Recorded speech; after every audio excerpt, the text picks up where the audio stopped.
First story. I confess that I had feelings for another man and his reaction made it worse. We've been separated for 2 years, divorced for 1 year. I've healed a lot, but I still replay different moments all the time. I've struggled with guilt, shame, and regret, and I've taken accountability for my wrongdoings, and I've also tried to accept his part in this too. I was very depressed, but highly functional. I thought I was okay, but looking back now it's obvious that no one would have been okay. My mom was dying from cancer. She was diagnosed the summer we got married. I was 24, he was 26. It was 6 long years of chemo, surgery, anxiety, and depression. I watched my family fall apart. I watched my mom, who was only in her 50s, wither into nothing but a suffering mass of skin and bones. My dad became an empty shell of who he was. My sister started getting panic attacks. I worked at the family business. Each year that my mom grew sicker, I took on more responsibility. By 26 years old, I was running the company, and aside from my parents' savings, I was providing the bulk of their income. My husband and I loved each other. We met in our teens, dated through college, and had a deep friendship. His family accepted me and I loved them too. But they were all alcoholics, including him. Highly functional alcoholics. As the years of our marriage progressed, we worked toward enhancing our lives with material things. By age 25-27, we had a big fancy house, luxury cars, and an income property. But he drank every night and I sulked on my phone. It was almost our 6-year anniversary. My mom was in hospice at home and her care needs were unmanageable. She needed skilled nursing. The nurses at the hospice house had enough of her, and as much as it pains me to say anything bad about her, my mother tortured all of us as she clawed onto what little life she had left. Her body was ravaged from surgeries and a botched gastric tube that left a gaping hole in her abdomen. I was in charge of dressing the wound, and I could see straight down inside her abdomen each time. The memories left scars on my brain. I found a nursing home. They accepted her after no one else would.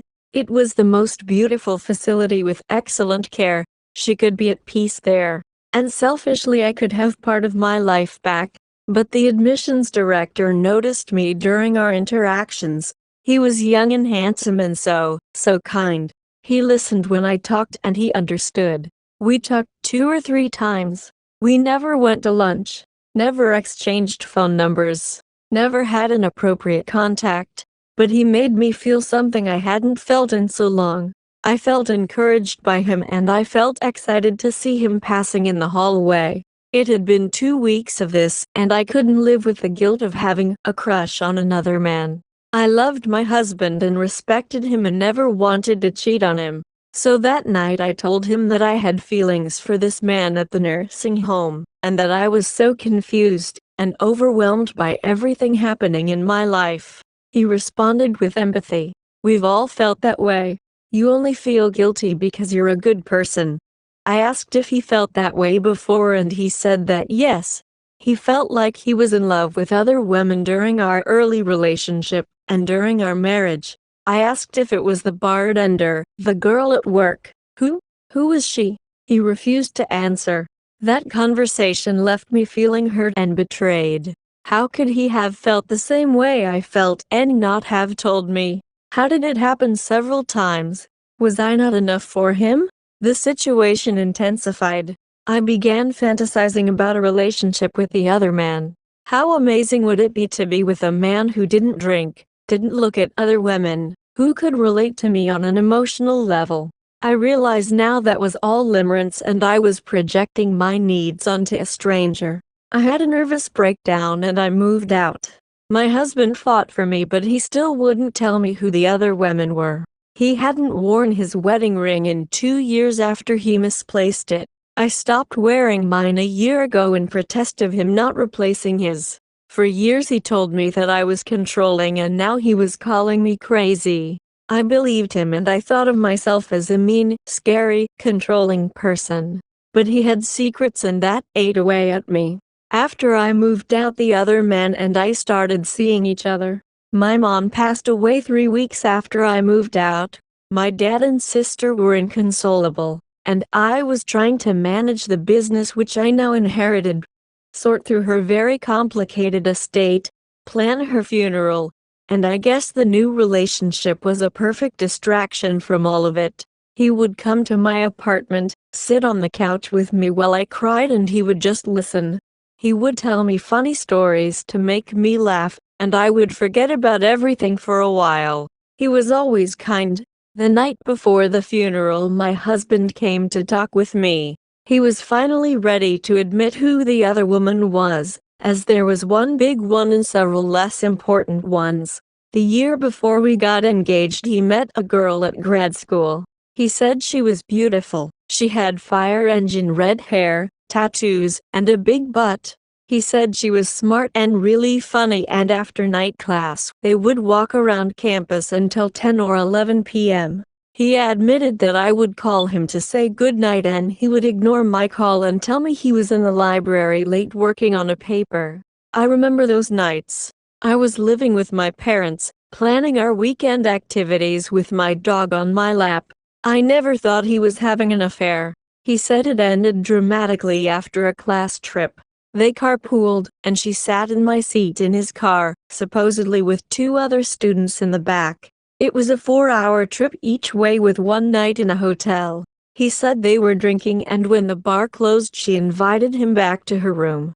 He told me that he declined and she was angry and hurt. The next day he drove her 4 hours home, spent some time before leaving her there, and then called me when he got back to his apartment. I remember that trip. He didn't contact me to let me know he was safe, and I didn't hear from him until late on the day of his return. I called and texted him a few times because I was so worried, and on the night of the incident he finally turned off his phone. When he got back home he told me that I was crazy for calling him so much, that I was controlling and clingy, that I needed to stop. Now, all these years later, the night before my mother's funeral, he confirmed that I wasn't crazy. He was cheating and gaslighting me. He then told me that he had a thing for the bartender at his weekly spot.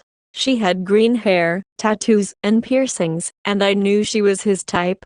When I met her I knew he was most likely attracted to her, but again, he called me crazy and controlling.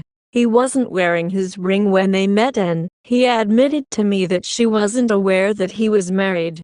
He said they flirted and she liked his sense of humor.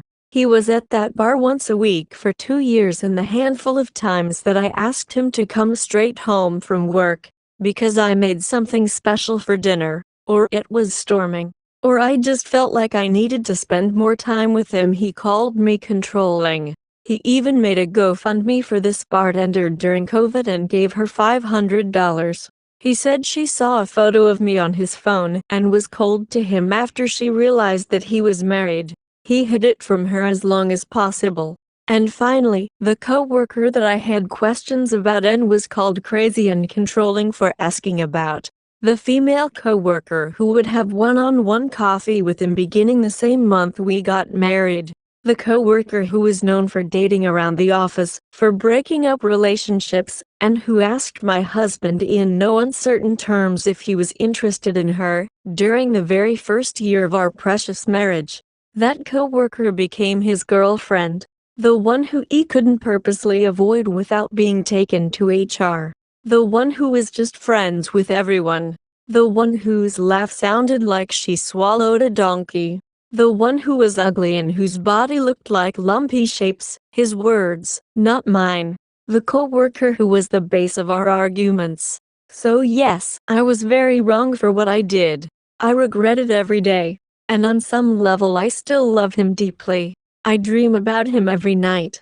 I'm writing this because it helps to remind myself why I was so long gone, and why despite the flowers left on my car and sent to my office, the photos with memories written on the back left on my car, and why leaving my beautiful house and dog and perfect little life felt like the right thing to do.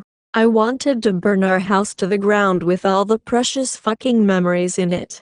I wanted to take his heart and examine it under a microscope so I could finally come to a scientific conclusion as to whether he really loved me or not. I wanted to punch through every wall until my wrists were broken and my hands were bleeding. I wanted to show up at his office with a megaphone and announce to all of his esteemed colleagues how this motherfucker threatened to take me to court for alimony after going 50-50 when I made 40% less than him for 5-6 years of our marriage. After all of my youth that he took from me. A marriage that was built on a foundation of lies. I've been going to therapy for 2 years now. I go to the gym every day. I read all the articles. I still cannot forgive myself. But I also wonder, where would we have been by now anyway?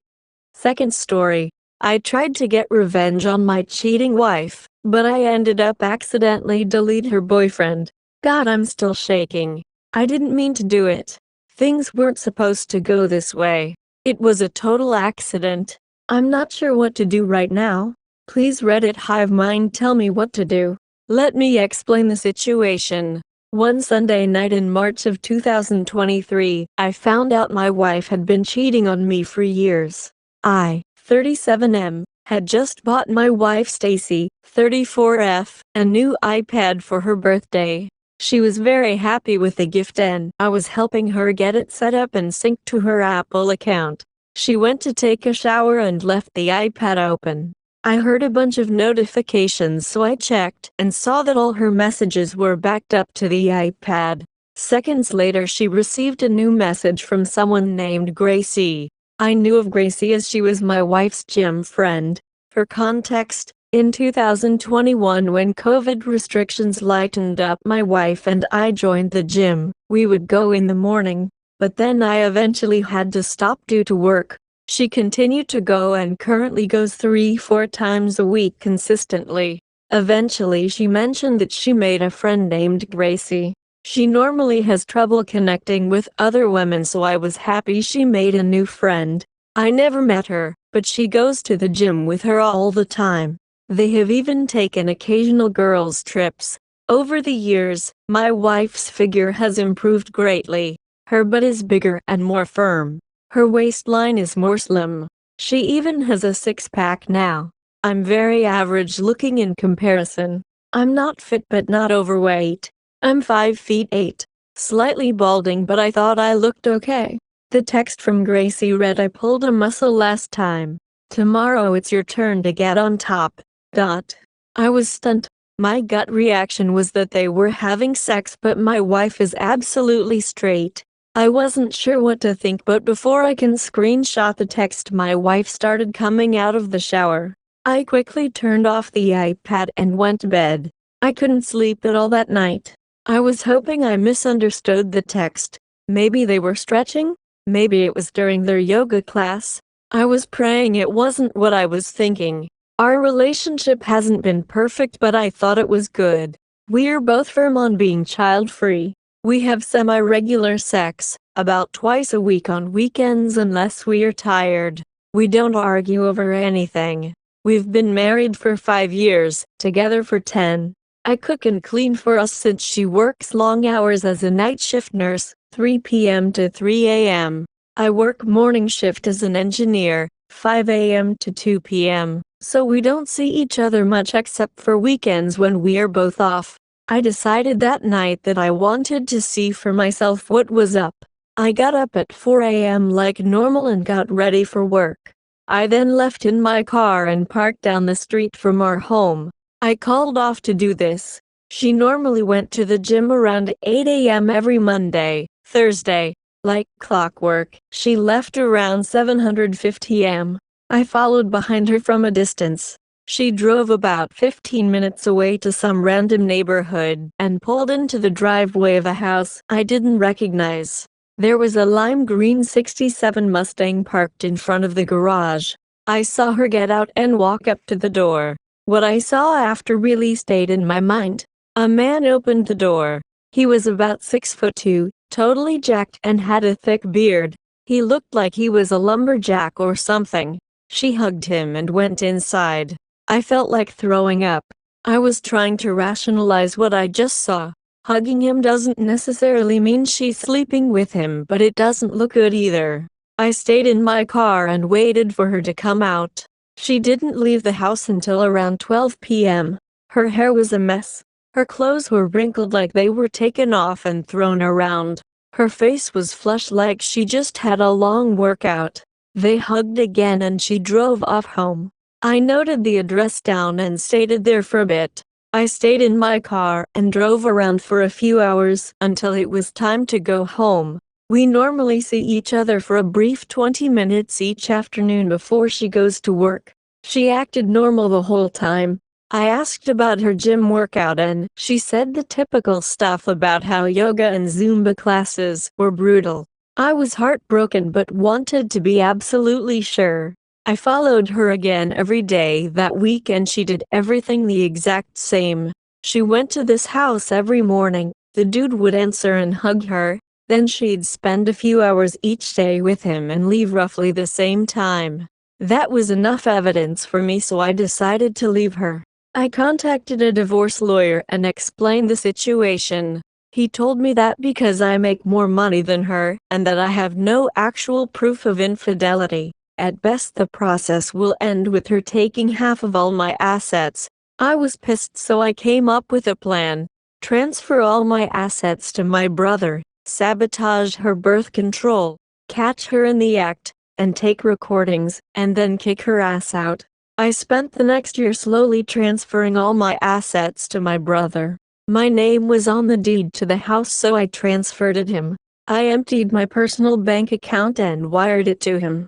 I own both cars, so now there is. After her last period a few weeks ago, I swapped her birth control pills with similar looking pills. I also haven't had sex with her since then as well. That all lead to tonight. The last part of my plan was to catch her in the act. I couldn't access her phone or iPad since they were password protected. So I bought 3 small cameras off Amazon and planned on installing them on the outside of the windows of that dude's house. I drove to his house around 8 p.m. I dressed in black pants, black gloves and a black hoodie. I brought a backpack with the cameras and a crowbar. I didn't see the Mustang in the driveway, so I figured he wasn't home. I snuck to the back of the house looking for the bedroom window. I found it but noticed the window was slightly open. I looked inside and didn't see anything, so I decided to plant the cameras inside the house instead. I opened the window with the crowbar and let myself inside the room. I took off my backpack, took out the cameras and placed the crowbar on the floor. I planted the first camera in a potted plant he had in the corner of the room. The second camera was placed in the closet, with the door slightly opened enough for view. I couldn't decide what to do with the last camera though. There wasn't any good areas to place it. Eventually I decided to place it behind the TV overlooking the bed. Once I placed it, I hear the door open behind me and hear the words, "What the hell?" He lunged at me and pinned me to the ground. He was holding onto one of my arms while I used the other to push him off me. He yelled, "You chose the wrong house to steal from, dipshit." I yelled to get off me, but he proceeded to punch me instead. I was reaching out my free hand looking for anything to use and felt the crowbar, so I grabbed it and swing. I got him directly on the chin and see him fall down. As he fell, his head ended up hitting the corner of his bed and I heard a cracking sound. Suddenly there was a pool of blood and a motionless body. I was terrified. I tried checking for a pulse but didn't feel anything. I quickly grabbed my backpack and the crowbar and got the hell out of there. I then went to the woods 10 minutes away and buried my clothes in the crowbar. I'm now home trying to figure out what to do next. I need help. Please, I didn't mean to do that. Should I call the cops?